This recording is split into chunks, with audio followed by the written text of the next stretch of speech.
You must ask yourself over the last 100 years in this country, New Zealanders have always, particularly since the First World War, enjoyed getting legless. For some strange reason, New Zealanders have never been particularly happy living in New Zealand and have sought to alter their consciousness on a relatively frequent basis. After 1920, after the 1919 war, the First World War and the privations of, alcohol started to take a bit of a grip and prohibition started to get pushed back into the shadows and located into small areas. So alcohol was our poison.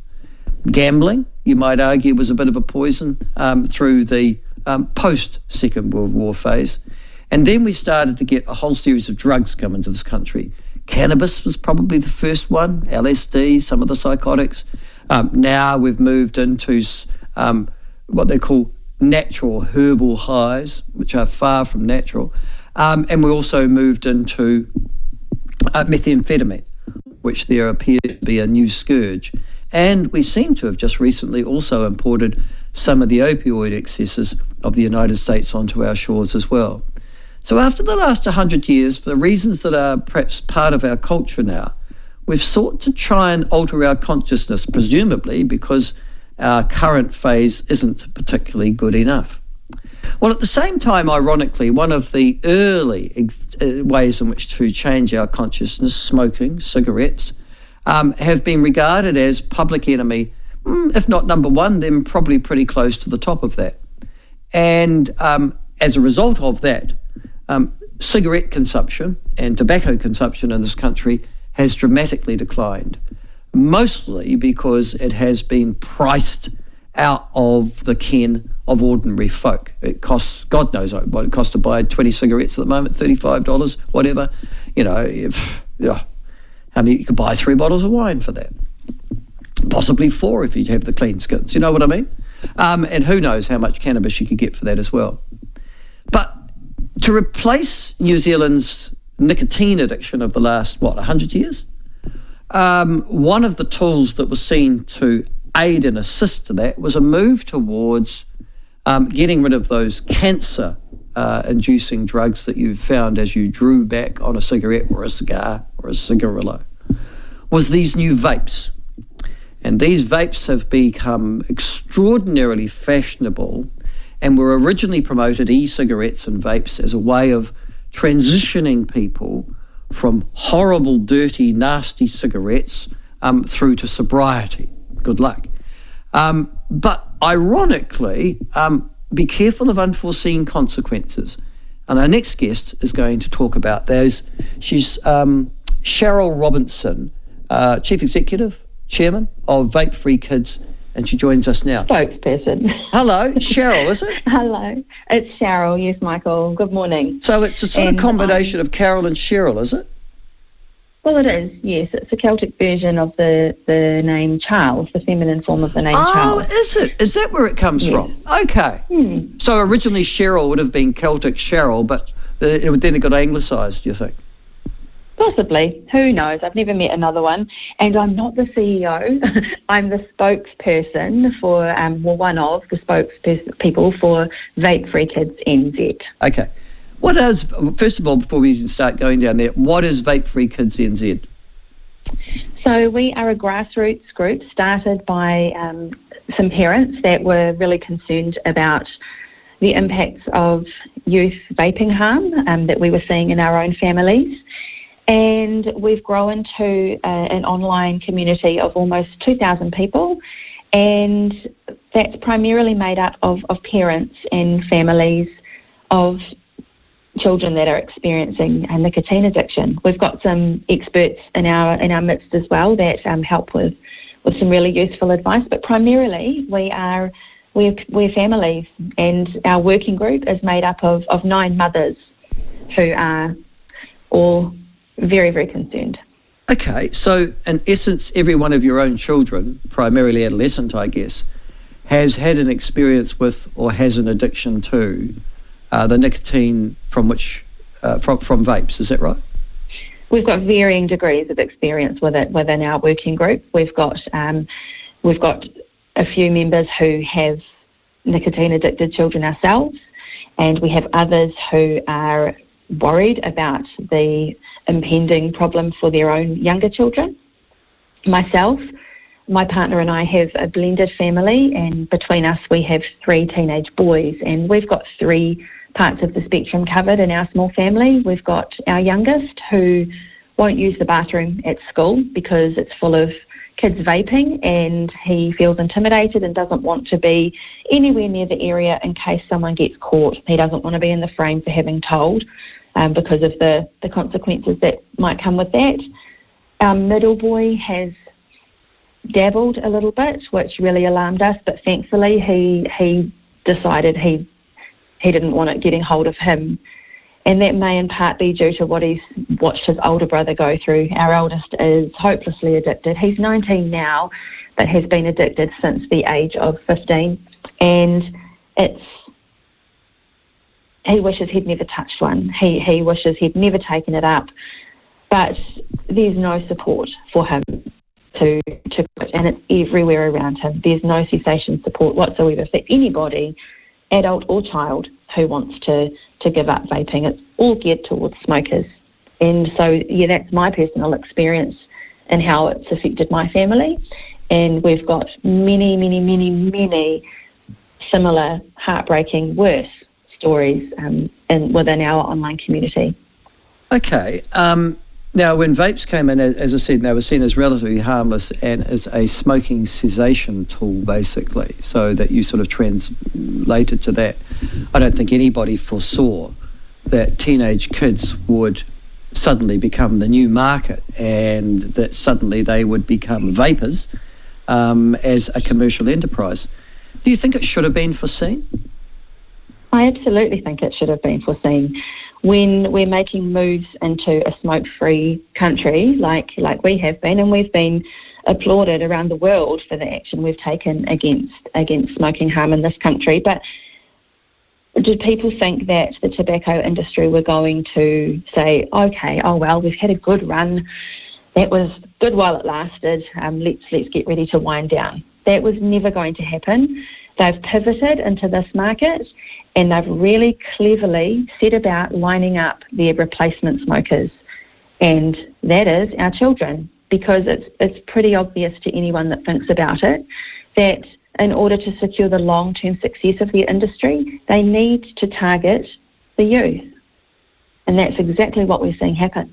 Yeah, is it the tobacco industry, so is it the old normal people who made tobacco, or is it new people who have just taken advantage of the, if you like, a sort of a policy vacuum?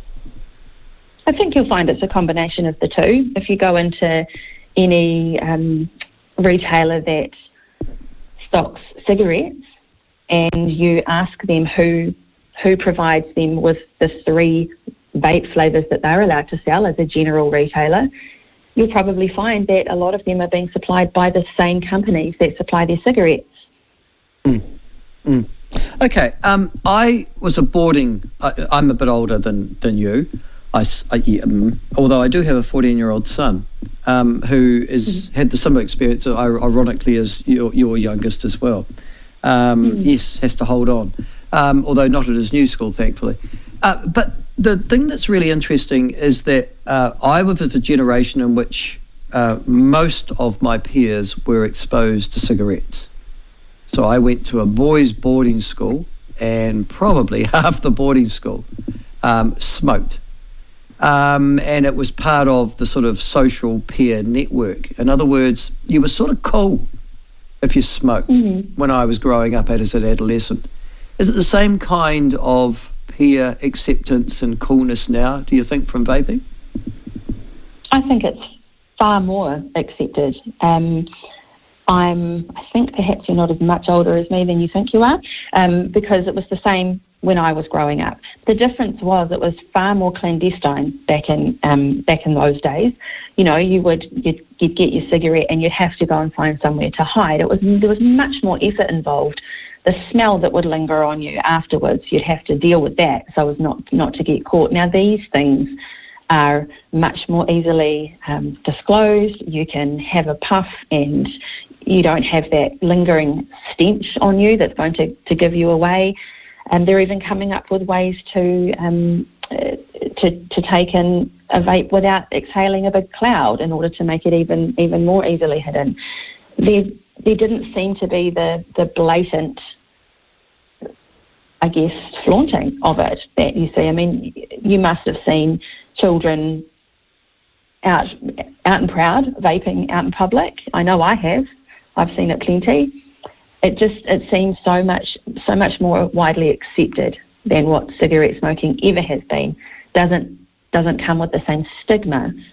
And that extends to adults as well. It's just far more widely accepted, and I think because it's been pitched to us as the solution to the smoking problem that we had, I think that's fed into making it far more widely accepted, and therefore perhaps the concern around children having access to it has taken a bit longer to be noticed, and for people like myself and the other members in our group to be listened to. There's a vaping industry association in New Zealand who are obviously antithetical to your ends and who clearly are also, I understand, legally challenging at the moment, or intend to legally challenge the government's regulations that came into force. I think they come into force next month. Have you had any contact at all with them? Not direct contact, no. But since we've seen a meaningful shift in position from the government and opposition in these past 2 days, we've noticed there's been some attempts to minimise what we're saying and the language that we use from some of those corners. There's been suggestions that youth vaping and subsequent addiction isn't as big of a problem as we're trying to highlight, and there's been a lot of downplaying of it, using language such as experimenting and dabbling. But let's be clear, we're not health or science experts in our group. We do have a number of highly respected and qualified experts in those fields in our group offering advice to our members, but by far, like I said, by far the majority of the almost 2,000 people in our group are parents, caregivers, family, teachers of vape-addicted children. We are the subject matter experts on youth vape addiction because we're living with it and the harm it causes every single day. We come from a very different angle to the other voices that have been heard in this debate up until now. We are the ones caring for and trying to educate and teach and keep control of, in large groups, the children that are addicted to nicotine through these products. The Vaping Industry Association have some particular views. I'll just put those in front of you. I'm not playing devil's advocate, but I'm just saying this is what they are saying publicly. One, they say that vaping is tobacco harm reduction. So what they're essentially saying is this is a very important tool to get off what they perceive to be the much more dangerous addiction towards tobacco products. Do you accept that or not? We have always made our position on adults vaping very neutral. Our main focus is the damage done to children, and that is why our petition that we presented to Parliament last week, it calls for the ban of the sale of vapes from retailers such as dairy, supermarkets, gas stations, and sold only by specialist stores with staff trained to assist with smoking cessation advice, because, as they keep saying, that's the purpose of these, right? Well, let's keep the integrity of that by having them distributed by adequately trained professionals alongside health-based smoking cessation advice, rather than just by retailers of petrol and groceries, because as far as I'm aware, when you take a job in a grocery store or a petrol station or indeed a dairy, that's not part of the training that's given out to you. We agree and we accept that there are many people that have had success in giving up smoking by using a vape. We're not trying to prize vapes out of the hands of any adults who enjoy it or have had success giving up their smoking habit. That's not what we're about. We are about protecting our children from these devices. Okay. And what we are suggesting is sensible measures to ensure that it's kept out of their hands and left for the people who need it. Okay, I have an 18-year-old, a 17-year-old, and a 14-year-old, none of whom vape. But so I'm not immediately aware of the issue from a parental perspective as you are. But my understanding is that you are not meant to vape if you're or be sold vapes if you're under the age of 18. That's correct? That's the law? That is correct. Yeah. That's the law. So there's a whole series of people breaking the law to be able to give to teenagers and the adolescents that you're talking about these products, yes? Yes, yep. And you will hear from other sides of the argument that that's not happening. We have evidence that it is. We have... I'm not even going to argue that with you. I mean, you're absolutely right. I mean, there's no question that the adolescent groups, particularly sort of probably year 9 to 13 at schools, large numbers of do, and I don't think anyone would seek to disagree with that, and if they do, they've got rocks in their heads. But David Seymour, the ACT Party leader, came up with a policy position I thought was interesting last week in response to this. He said, well, why don't you simply confine the selling of vaping products to liquor stores who have trained persons, or chemists, who have trained people who have to observe the law in dealing with liquor, and so have the ability to ask for evidence and things like that. Would you accept that as a part of a solution? I found those comments from David Seymour interesting as well, and Aisha Verrill appeared to also. It would be an improvement on what we currently have. However, the argument being put forward by the vaping industry is that it's a really important smoking cessation tool. So if that's the case, why not have it sold by people that are adequately trained to assist with that cessation advice? We feel I guess the answer to that question is because people want to vape. I mean, if I'm an adult over the age of 18, I mean, I'm not a vapor, I've never been a smoker. But if people want to vape, what's the problem? You see what I mean? I mean, they're over the age of 18. They're allowed to drink. God, they almost legalised cannabis in this country 2 years ago, as we know, by referendum. There's plenty of meth in our community. I mean, you might argue that those three things that I've just mentioned are worse than vaping.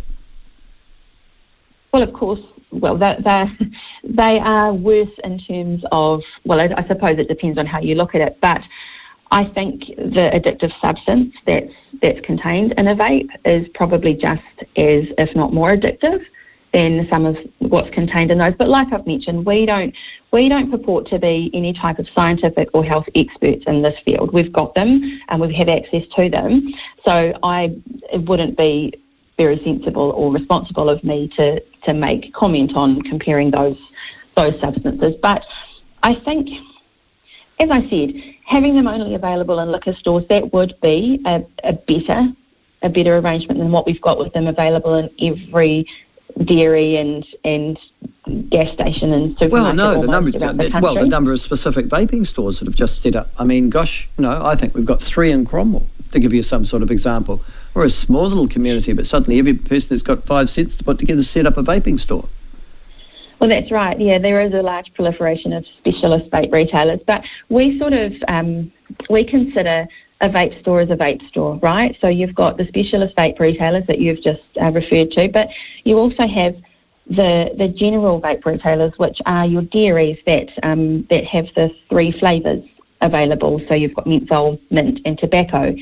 Now, even if they shut every specialist vape retailer and got rid of all of the fancy fruity flavours tomorrow, you would find that our kids and indeed anybody, I think, would take their nicotine in whatever flavour it came.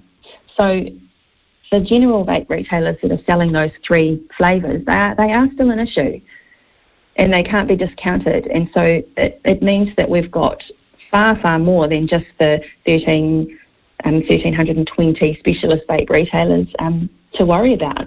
They really are everywhere. They're eye level in the supermarket. So I've seen in a New World I visited just last week, at the express counter there, you've got, and I'm not kidding, right next to the Chupa Chups at toddler eye level was the stand with the vapes on it. And that's a problem. I must start looking. I'm sorry, when I go to the supermarket, you always tend to look. You start paying attention, Michael. I need to. You'll start That's to right. see it. I need to get good whack for that. I must admit, I don't know. Next time I'll go and have a look. All right, now you've got the government actually saying there's a problem. I think they've released a policy that says that they want to reduce the number of vaping outlets by half as part of than half. Yeah, their policy. Far more than half if they're elected. Yeah. But they haven't been doing anything for the last 6 years. It's a bit like, but you haven't been doing the cost of living for the last 3 years, so why would you suddenly promise to take off GST off fruit and vegetables in 7.5 months' time? Do you think they must be getting a lot of pushback from, I guess, retailers whose livelihoods are bound up with this, dairy owners in particular, who say that this has got to keep people in so I can sell them something else as well? There'd be a lot of industry groups, I imagine, who have a vested interest in continuing to sell the product, particularly to people over the age of 18, yeah? Yep, agree. We do accept that there will be some retailers that will experience a downturn, but, there's been, and to answer your question about why nothing's been done so far by the government, I think they've been so laser focused on the Smoke Free 2025 action plan that I think they've want to get that goal at whatever cost. So they can tick that box, congratulate themselves, and then, I guess, deal with the unintended consequence, which is the youth vaping issue that we're now facing. We really strongly called for action now. We wanted acknowledgement that it was a problem now. That seems to be happening. But in terms of the damage to businesses, to put it quite bluntly, I feel that the health of our children is a bit more important than that, and there's other ways you can pivot. They don't have to pivot into another. They've known about this plan with smoking for some time now. There wasn't a requirement to pivot into the next addiction delivery devices. I've seen my own local dairy hasn't gone down that road. He's got a large cabinet full of pre-packaged food, lots of different types of food that you might not see in other dairies, pre-made sandwiches, cakes, really interesting different types of drinks. And we're seeing our community go into that store, buy their lunch and go and get on the train to head into the city. He's made a different pivot. It's not necessary to continue selling addiction in order to make profit. I guess there's two. I'm listening to what you're saying. I have compassion, I think sympathy, and most parents would, that you do not want your children addicted to nicotine. And even the Vaping Industry Association of New Zealand are saying, well, nicotine, while addictive, is not harmful. That's their basic line on that issue. I guess there's another part of me that doesn't want to deny over 18-year-olds or adults something that, It's an interesting argument, but what you're saying is, for God's sake, do something with our teens. I'm also interested in the other aspect of what you had to say is, okay, I'm addicted to nicotine. That's not a good thing if I'm addicted to anything, probably. I'm over the age of 18, let alone under the age of 18. There are no vaping cessation programs for me. That'll be a focus of your agitation as well, I take it. Absolutely, it will be. There is no investment whatsoever, and that's what we were a little bit quite disappointed to see missing from Tuesday morning's announcement. There's still no investment in getting anybody assistance that wants to give up this habit. It's clearly at best an afterthought, and we're going to drive really hard to get that in place. All right. Thank you so much for joining us, Charyl. I appreciate your time. Best of luck in your efforts. It'll be a fascinating election from your point of view. Do you think a change in government's going to make any difference, or do you think that most of the major parties are aligning on this particular point of view? Well, there seems to be some encouraging comments coming out of the two major parties. But from our perspective, a change in government won't make any difference in what we decide to do. I don't know if you've ever encountered a mother whose child has been put in danger, but giving up isn't really one of our characteristics. So we'll be carrying on no matter who we have in there after October. Charyl, thank you very much for your time. I appreciate it. Best of luck to you.